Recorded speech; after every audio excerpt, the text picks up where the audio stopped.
Welcome back to a special episode of the Seafarer Social Podcast, and today we are in sunny Copenhagen. We're here for the Smart Maritime Network event. It's quite a noisy environment, but I couldn't be picky on location, especially when I have a special guest like Peter today. So firstly, thank you, Peter, for taking the time to have a talk with me. My pleasure, finally. It's a huge honour to speak to somebody who's got so much experience in the maritime industry. How long have you been working in maritime? I'm one of the few people who came in from the site, so it's a bit more than 15 years now, but 15 very intense years, so I'm still learning every day. Nice. And events like Smart Maritime Network are a good facilitator for learning and staying abreast of what's happening. Yeah, for sure. Finally in our industry. So take me back to the very beginning though. What was your first role in the maritime hemisphere? I have a very dark history as a ship chandler, so direct successors of pirates. So that's where I learned the trade, and Wow. then from there I was dragged over to the other side, to the procurement and supply chain side in V Group, and then was working for two of the other large ship managers, always in Singapore, for OSM first, and then for Tome, until 1.5 years ago.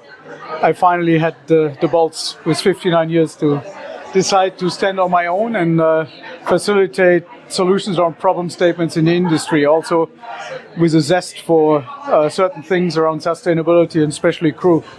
You can only be really loud if you're independent, as you know, without the restraints of a corporate framework. This is extremely true. I think that the whole world of crewing has so much room for improvement. Everybody sort of talks about these particular buzzwords like crew welfare, etc. But there are so many different elements to crew welfare. One of the things that you and I have talked about, which I'm really interested in hearing a little bit more information about, is healthcare around crews specifically. What do you see as the pain points right now when it comes to operations in terms of healthcare provided for crew? Well, first of all, I'm quite excited to see that finally there is a move from what you would call responsive medical urgent care to what you would call predictive holistic healthcare for crew, right? Yeah. And that is very important because you can prevent things from happening, right? And that is not only the interest of the crew and the employers, but also essentially of the P&I clubs. Yeah. And that is an interesting fact because the P&I clubs, when we had our initial service discussions, they were never really part of the game. It also comes back to how many things can you tackle before people are actually on board, right? So I was in a lucky situation. I had to do service and audits on PME clinics in the Philippines, right? And the rumors are true. You know, some PME clinics are horrible. Yeah, we can literally almost buy certificates. Yeah. And only very few have a very convincing healthcare concept. Yeah, that are designed to finally find out what is happening. And you have of course also owners that are not so open to spending so much money. I call it always the 10-20-70 conundrum, right? Yeah. 10% of the owners who are really willing to go all out, not only for new solutions, disruptions to what they've done before, but also crew care. They try out new things, and holistic healthcare is a new thing, so to say, right? So that means if they would start with it and have a proven track record, and funny enough, that's something that is really quantifiable. Well, you can see how many urgent cases you have, what is the level of repatriations. A repatriation is about $60,000 in costs, right? Yeah. Then you have vessel reroutings, you have stoppings and so on. So it's a real business case, and even though it takes a long time to get through, and only at that top level, really. The other 20% they will follow when that concept is proven. And the other 70% of the so-called addressable market, 55,000 vessels, they always do the minimum driven by regulations and always lowest possible cost. Sure. Also linked to certain countries, which I don't want to mention right now. But from the seafarer's perspective, though, one of the things I saw in the Philippines is, you are right, a lot of the health clinics, they're very corrupt, and you can buy certificates.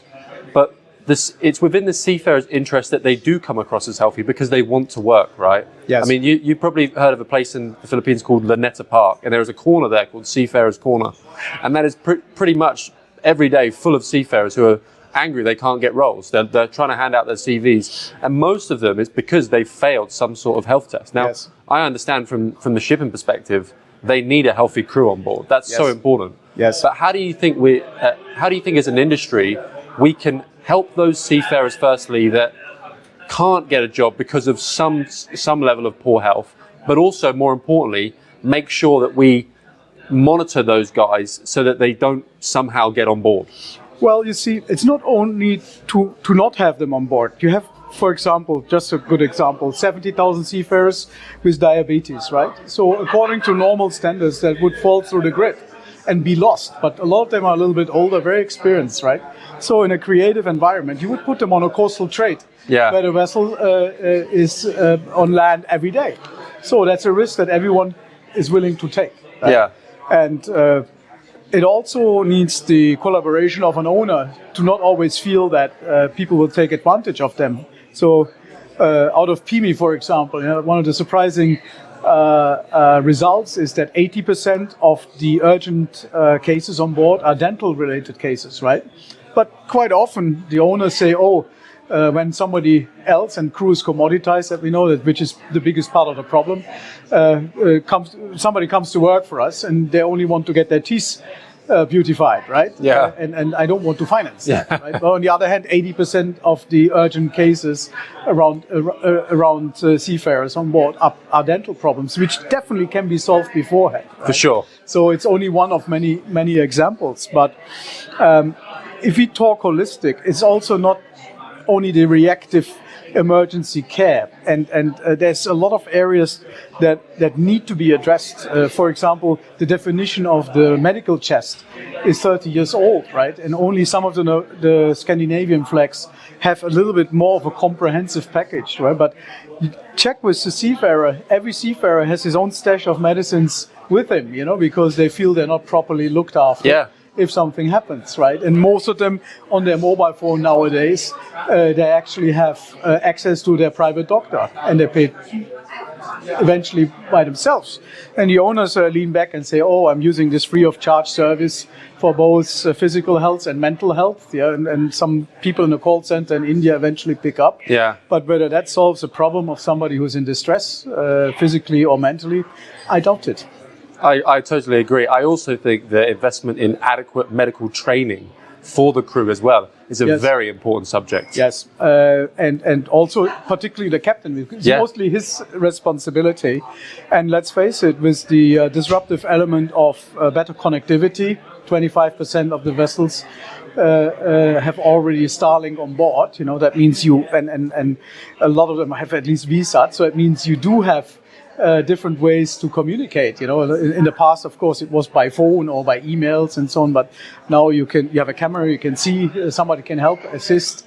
So you have a lot of new opportunities to look after the crew better, right? And if you look at the Seafarer Happiness Report, the medical support doesn't really appear on top, but it's there. Yeah. And we have two elements. One is retention and one is attracting seafarers, right?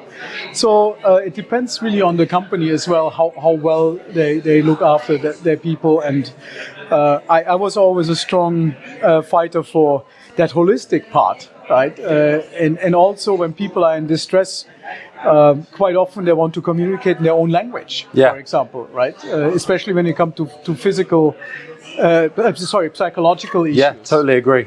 So when I was helping to run a medical clinic for a ship management company, I urged them to set up a call center with people in their own language, right? And that was for psychological care. And I think they're now starting to implement it. I also asked for pastoral care, because look at Filipinos, for example, right? They respond very strongly to the religious beliefs and how it supports them in their daily life and problems, right? So why not give them pastoral care or let them attend virtual masses or what have you, right? I think that's an important element of well-being as well.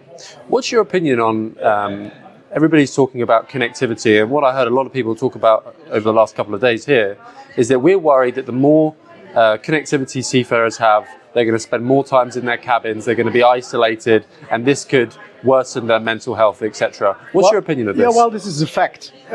One thing is 100% clear.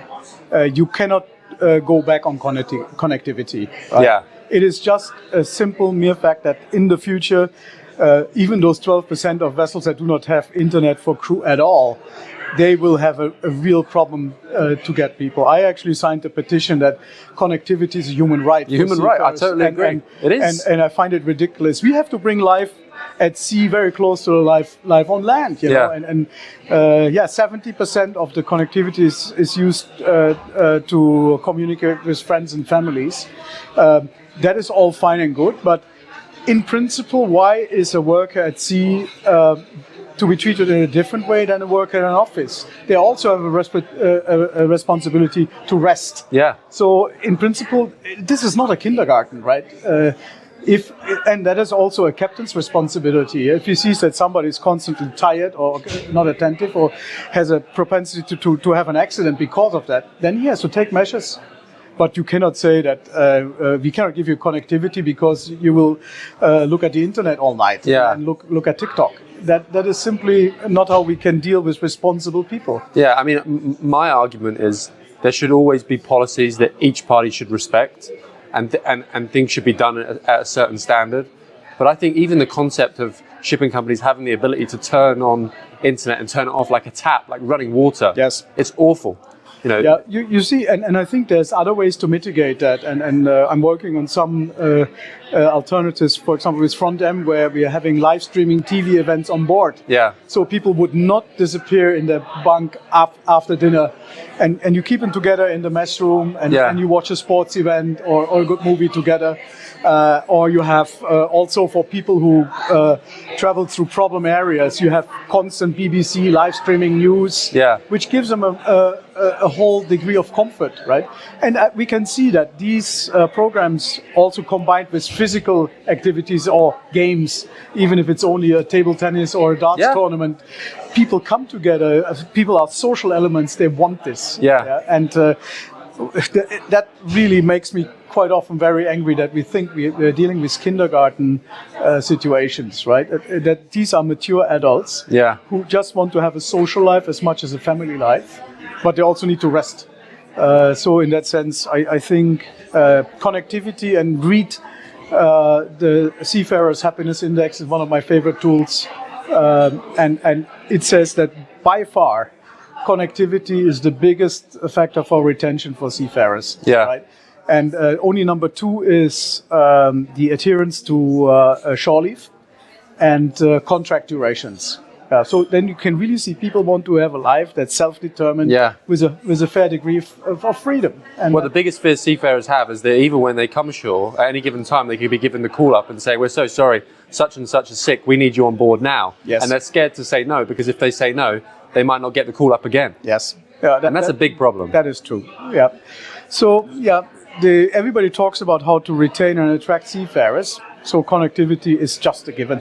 I think, and the situation is getting more and more difficult every day. I do not know what you saw. I think the case 2 weeks ago of that Seafarer Croatian captain and chief engineer that came from Colombia with a bulk carrier and were not comfortable with the way how the loading had happened. They had actually alerted Port State Control in Turkey that they are not comfortable with the measures over there. So vessel got searched. 13 kilograms of cocaine was found about a year ago. And now chief and master have been convicted to 30 years in jail. Now, for a vessel owner or manager that has dealings in such countries, how do you motivate people? It's terrifying. So it is absolutely horrific, and we can only, as responsible people being in that market, try to connect to all the peers that we have to get louder and louder, and to create awareness for this happiness. Because otherwise we can bring connectivity and health programs all we want, if nobody's wanting to take such risks. No, I agree. Seafaring as such has already changed so much, especially when you're on a tanker, almost never can you get off the tanker and so on. It is an isolated and a bit frustrating life. It is, for sure. That. And I think criminalization in seafaring is something that is a huge problem that's not spoken about enough. Yes. There are tons of stories out there of men and women that have been caught up in terrible situations that frankly were not their fault, but they have been the ones to fall to the rain of... Yeah, it's a scapegoating. It is. It's terrible. Yes. I want to reverse a little bit back, though, to the point you mentioned about some of the technology I know Front End are doing around live stream TV, bringing people back to the mess room, which I think is really important. One of the things I see as a gap in the market that I don't see anybody paying enough attention to is the importance of microcultures, right? Like each ship has their own individual culture. Yes. I think a lot of that comes down to the captain themselves. It's the culture they develop. Yes. And I think that what would be really beneficial is to create some kind of leadership technology that can be incorporated within the captains to teach them how to develop yes. a culture on board. Because I recently spoke to an Indian captain called Captain Samar Sinha from India, and he was explaining to me, and I thought it was beautiful how he said it. He said, one of the things that and he's never been taught, this is just who he is as a character. He said, one of the things I've always done is when we have new seafarers come on board, I don't ask them for their name, I ask them what their mother calls them, because I want to call them by their nickname. So we immediately have that relationship. And he said, what I do is I make sure that firstly, I go around the whole vessel and approach the seafarers. I do not expect them to make the walk yes. up to the cabin. We always discuss, as he mentioned, shoot the shit over coffee. And then at the end of the day, we all come together in the mess yes. room, we watch the Netflix shows, and he makes the popcorn. And I thought that was so beautifully said, yes, right? I think so. It's unfortunately it's not the norm. Yeah. But it could be a learning exercise. And you're right. The key to that is training. Yeah. Give good examples. And mentorship. Guide them through that, and through apps maybe also facilitate such activities. Right? Yeah. Give them ideas so that they can easily transport that to their vessels. Yeah. Because otherwise it has to do with your personal attitude, right? And of course, it is more difficult in a really what I would call the commoditized environment. If you look at small and medium-sized owners, mostly the atmosphere on board is completely different. Yeah. Right? Where the owner on land has had the same top four for 20, 30 years. Right? Yeah. He's the godfather of their children and has given them 3 or 4 personal loans in their lifetime. Exactly. These people would rather die than not go back after 4 months to the vessel, right? And that creates a whole more familiar atmosphere from the start. And also that bonding between the people, and when there's a crew change, that would mean after 6 months the same person comes back. Right? Yeah, I mean, it's interesting. And not leave for another $100 more. Exactly, in another ship management exactly, company. and that's why it's definitely within the interest of the shipping companies to make this happen. I think one of the things that I find really interesting when I speak to captains is they say, from an operation perspective, once I become a master, nothing really changes. The number one thing that you have to be able to deliver as a master is human relationships. Yes. How can I make sure that all 20 people on my vessel are going to make things cost-effective, good culture, all of these really important things, more expeditious, all of these kinds of stuff. And I think that is a skill that sometimes we do not put enough attention on. We kind of think that people just naturally have it, and some people do. But I think we can teach those who might lack the ability to be able to develop a culture on board. And it doesn't help that masters are more and more engaged with regulatory things and paperwork. Yeah, right? that's so true. So this is why that digitalization efforts that we are discussing here at the conference may help, because it helps them not only to concentrate on that core function, where I totally agree, but also I think look into having that holistic well-being of that crew in mind, and it's really very few aspects. It's connectivity and also, for example, food, right, which is so important. So I will never forget when I was running a catering operation with 14 clients during the phase where we had this inflation of all prices shooting up 10-15%. I asked all those decent owners for 50 cents increase in the food budget, and 11 of them would turn it down. Insane. And then I sit here and say, well, you pay more for your milk as well when you go to the supermarket. You don't even think about it. You know? But the guys on board, then have to basically live with 15% less, either less quality or less quantity food. This is absolutely insane. Yeah, it is. So it makes me angry all the time. But you do have, and coming back to, for example, the Vicant holistic healthcare solutions, you have even in otherwise rogue countries like Greece, owners who now say, okay, we want to make this part of our caretaking journey. Yeah. Because there's very few triggers how you differentiate yourself from other employers. Yeah. Not only we take out the small, medium-sized owners who have that established pool, right? But wherever you have a commoditized situation, then you have to find out ways, how am I better than others? Yeah. You know? And there's people with lip services, large ship managers that say, oh, we make all our seafarers shareholders and so on. When you look at the true concepts, they're not convincing. Yeah, and the trigger moments are very simple. Yeah. You know, it's all humans. And one element also must not be understated. We have always thought that through connectivity, it's now much better and easier for the shoreside staff to better control the vessels. In my humble view, it's completely the wrong way. It is an enabler to really put those guys in charge. Yeah, and totally true. And if you give them responsibilities and they have that sense of responsibility and belonging, they perform in an incredible way. That is my personal experience. Right? Yeah. So, and they want to, and especially also because digitally, most probably they're much further than the company is. Yeah. This is the stupid situation where once a seafarer walks up the gangway, he goes back 20 years in digital time. Even though he is enabled with, in average, three mobile or a laptop, a mobile, and an iPad. Right. So in that sense, we can and must use their abilities much better. Yeah, 100%. I mean, I think sometimes when you talk about vessels, it's kind of like running a business. They're each like their own small mini businesses, and the beauty of businesses is once you develop the culture, once you develop the systems, they kind of just manage themselves, right? Once you get to the point where you've hired the right people and you're comfortable with that situation, it manages itself, and then you move on to the next thing. Yeah, it's also a matter of pride, and the good performers will also deal with the ones who are not doing so well. Exactly. Right. Exactly. And that will always happen. That will always happen. Yes. I think another thing that really interests me from the crewing perspective, recruitment, is that the crewing agents, they say, well, the shipping companies will say we can't offer full-time contracts for seafarers. Yes. It has to be contractual.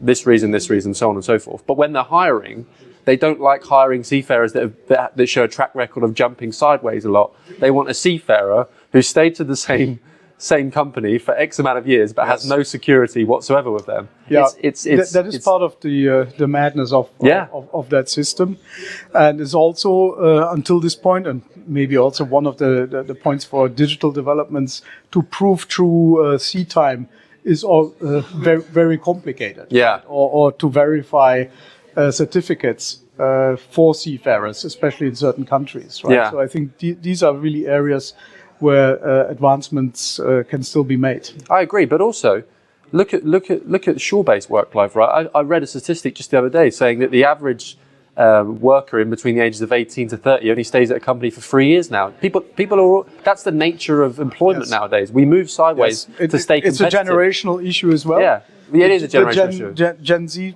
people, they tend to be like that. Yeah, but I don't think that's always necessarily a bad thing. I think. But it determines also the tools that we have to build for them. You're right. For example, training, right? So, in my old days, cybersecurity training was 1 hour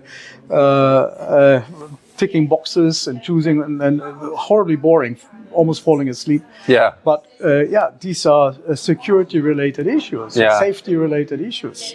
So you better come up with models that engage and have certain knowledge. Retention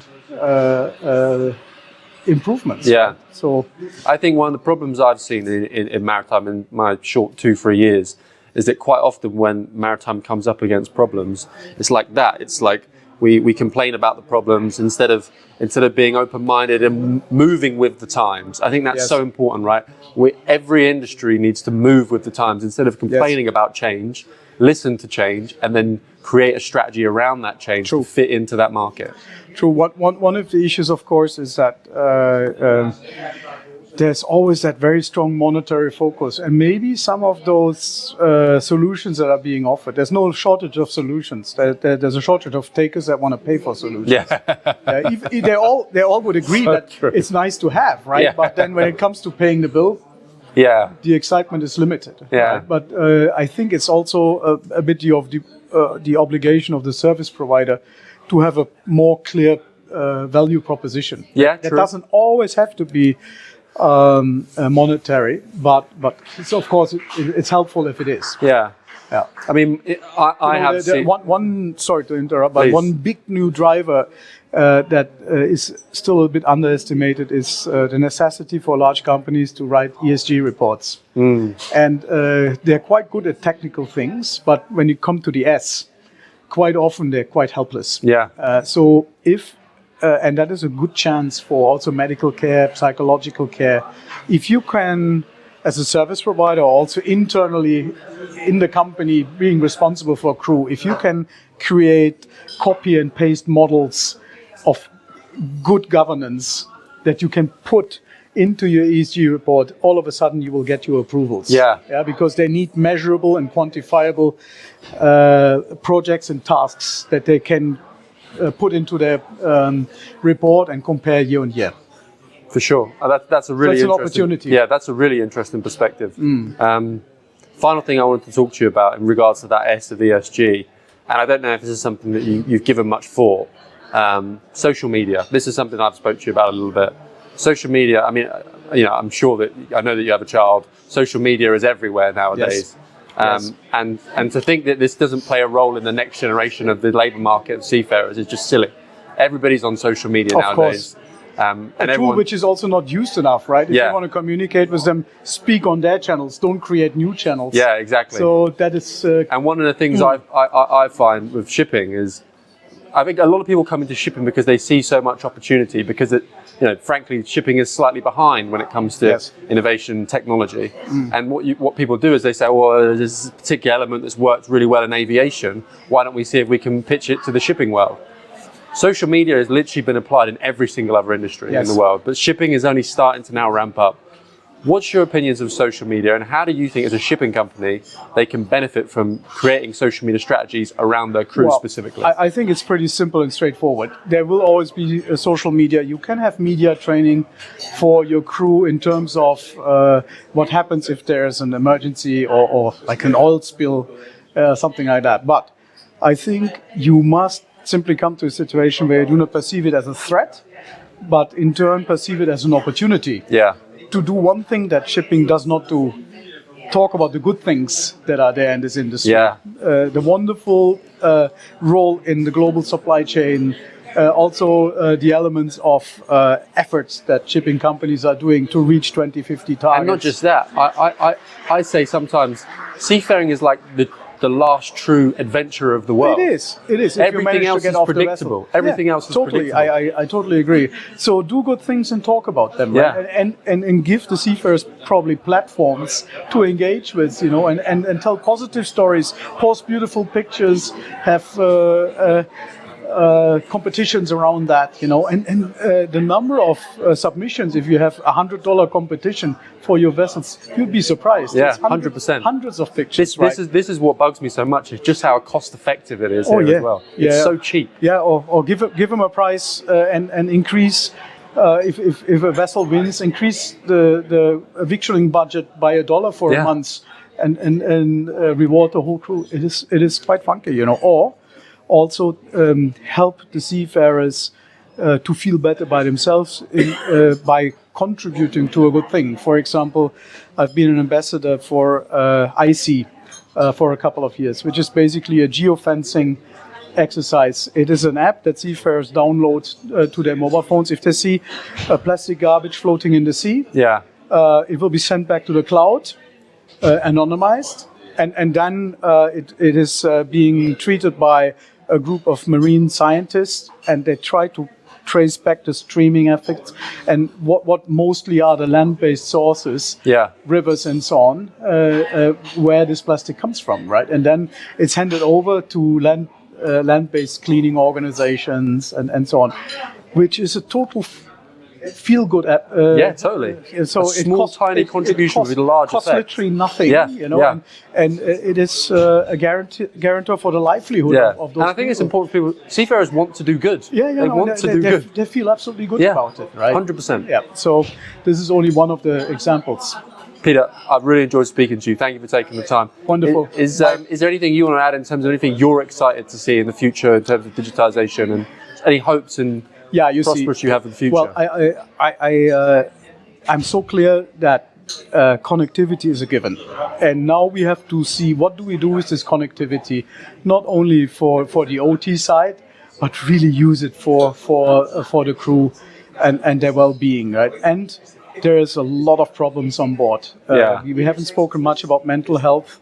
But also there's a lot of so-called caretaking projects, which in my view are not according to land-based standards. So my request is simple.